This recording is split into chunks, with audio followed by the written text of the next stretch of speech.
Hi guys, I am your friend Sadiq and today we are discuss a very simple question with an extraordinary solution. So let's begin guys. दोस्तों आज हम बात करेंगे financial world के सबसे sensational topic crypto currency के बारे में। तो दोस्तों आइए शुरू करते हैं। दोस्तों crypto currency means secret currency यानी कि एक रहस्यमय मुद्रा। क्रिप्टो करेंसी एक टाइप है डिजिटल करेंसी का। डिजिटल करेंसी मीन्स वो करेंसी जिसे हम छू नहीं सकते, यानी कि ऐसी लेकिन हकीकत में छू नहीं सकते, ना ही हाथ में ले सकते हैं। दोस्तों आपको बिल्कुल भी कंफ्यूज नहीं होना है between digital currency and digital transactions. आप जो फोन पे गूगल पे वगैरह से करते हैं वो है आपके डिजिटल ट्रांजैक्शंस। उसमें जिस मनी का आप ट्रांसफ़र करते हैं, जिस करेंसी का आप ट्रांसफ़र करते हैं उसको आप एटीएम के थ्रू हाथ में ले सकते हैं। वो फिएट करेंसी है, बस उसका ट्रांजैक्शन डिजिटली हुआ है। लेकिन डिजिटल करेंसी में सब कुछ डिजिटल होता है, ना कि फिजिकल। दोस्तों आप समझते हैं कि क्रिप्टो करेंसी काम कैसे करती है। तो दोस्तों जिस टेक्नोलॉजी पर क्रिप्टो करेंसी काम करती है उसका नाम है ब्लॉकचेन टेक्नोलॉजी, जो कि काफ़ी स्ट्रॉन्ग और सिक्योर मानी जाती है। आइए समझते हैं। दोस्तों ब्लॉकचेन का मतलब हुआ ब्लॉक्स की चेन, यानी कि बहुत सारे ब्लॉक्स जो कि आपस में जुड़े हुए हैं, इंटरकनेक्टेड हैं और इनकी एक लंबी सीरीज बनती जा रही है। जब भी एक ब्लॉक फुल हो रहा है ऑटोमेटिकली दूसरा ब्लॉक उससे जुड़ता जा रहा है और काफ़ी लंबी सीरीज बनती जा रही है। अब क्या है इन ब्लॉक्स में? तो इन ब्लॉक्स में होता है ट्रांजैक्शंस का ट्रैक रिकॉर्ड। जब भी एक ब्लॉक ट्रांजैक्शन से फुल हो जाता है तो ऑटोमेटिकली दूसरा ब्लॉक उसमें जुड़ जाता है।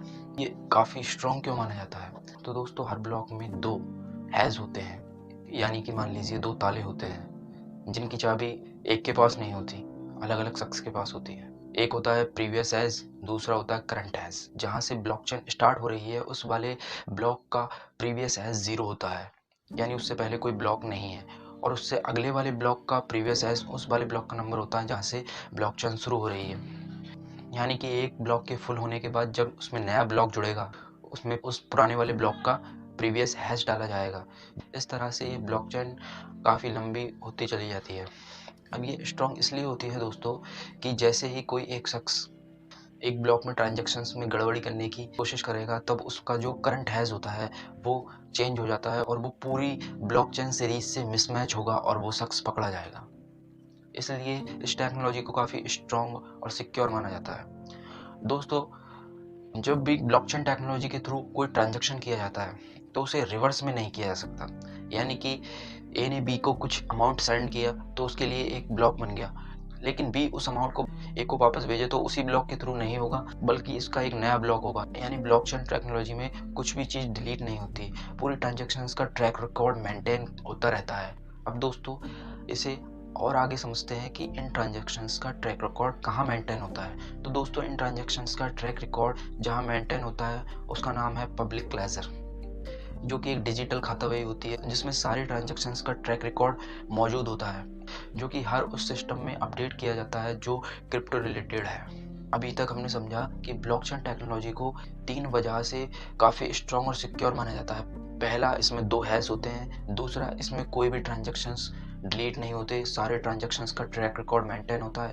तीसरा, पब्लिक लेजर, जहां सारा हिसाब किताब मौजूद होता है। तब दोस्तों आप सोच रहे होंगे इससे तो हमारी प्राइवेसी को खतरा होगा, क्योंकि सारा हिसाब किताब मेंटेन हो रहा है और वो सब पब्लिक लेजर में है, यानी पब्लिक एक्सेस में है। दोस्तों यहाँ तो प्राइवेसी बिल्कुल ही फ्लॉप हो जाएगी, ऐसा नहीं होना चाहिए।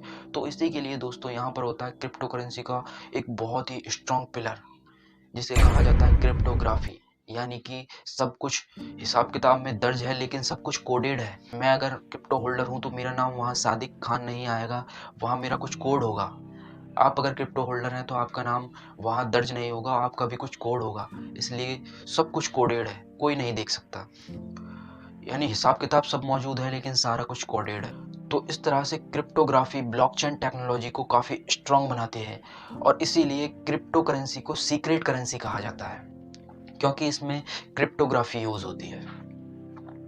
अब दोस्तों हम समझते हैं कि जिन सिस्टम्स पे ये पूरा वर्क होता है, क्योंकि ये सारा वर्क सिस्टम जनरेट होता है, उन सिस्टम्स को क्या कहते हैं? तो दोस्तों उन सिस्टम्स को और उन पर बैठे लोगों को माइनर्स कहा जाता है, जो कि माइनिंग करते हैं और उनको माइनिंग के लिए इसी क्रिप्टो करेंसी में कुछ रिवॉर्ड दिया जाता है। ये बात हुई दोस्तों क्रिप्टो करेंसी की।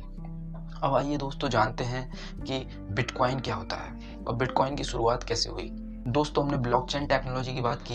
ये तो ब्लॉकचेन टेक्नोलॉजी का आविष्कार 1991 में ही हो गया था, लेकिन इसको पॉपुलैरिटी मिली जब जापान के रहने वाले सतोशी नाकामोटो ने बिटकॉइन का आविष्कार किया थ्रू ब्लॉकचेन टेक्नोलॉजी।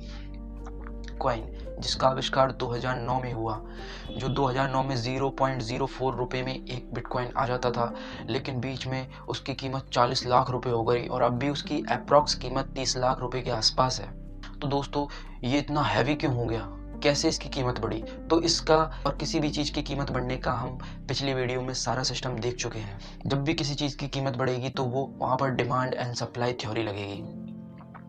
इसका एक एग्जांपल है कि जब एलन मस्क ने कहा कि हम बिटकॉइन एक्सेप्ट करेंगे, तब लोगों को लगा कि इसकी मांग बढ़ने वाली है। लोगों ने धड़ाधड़ बिटकॉइन खरीदे और इसकी कीमत बढ़ती चली गई और उस वक्त में बिटकॉइन की कीमत $60,000 पर आ गई। लेकिन कुछ दिनों बाद मस्क साहब ने ट्वीट कर दिया कि हम बिटकॉइन एक्सेप्ट नहीं करेंगे क्योंकि इसमें बहुत सारी इलेक्ट्रिसिटी यूज़ होती है, इसलिए ये एक अननेचुरल प्रोसेस होने के कारण हम इसको एक्सेप्ट नहीं करेंगे। तब वहीं बिटकॉइन जहाँ $60,000 पे था वो $30,000 पर आ गया।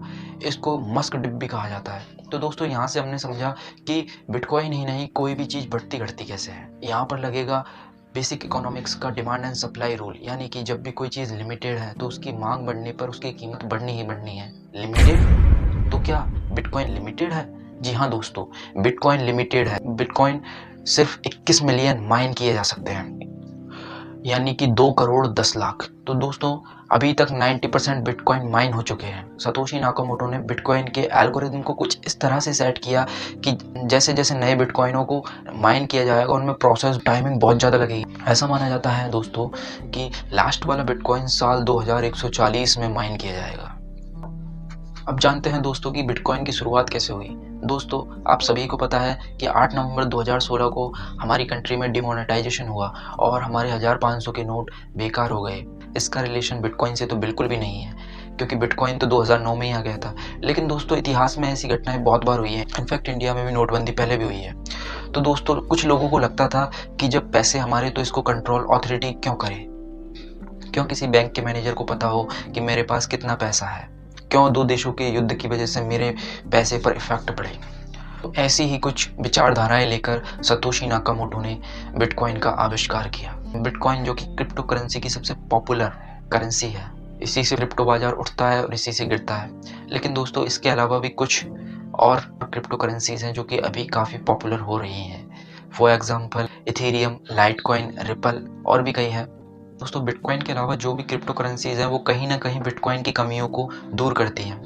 बिटकॉइन की एक मेजर कमी ये होती है दोस्तों, तो इसके एक ट्रांजैक्शन को कंप्लीट होने में लगभग 1 घंटा लग जाता है। वहीं रिपल की बात की जाए तो उसमें 4 सेकंड में एक ट्रांजैक्शन कंप्लीट हो जाता है। लाइटकॉइन की बात की जाए तो वहाँ एक ट्रांजैक्शन 25 सेकंड में कंप्लीट हो जाता है। अब बिटकॉइन लिमिटेड होता है 21 मिलियन। इसके लिमिटेशन को खत्म करने के लिए एक नया कॉइन बना दिया गया इथेरियम, जो कि अनलिमिटेड है।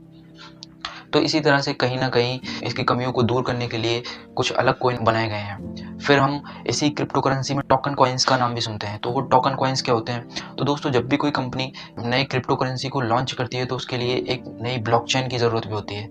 वहीं पर कुछ कंपनी पहले से बनी हुई ब्लॉकचेन के साथ टाई अप करके एक नया कॉइन लॉन्च करती है, उसको टोकन कहा जाता है।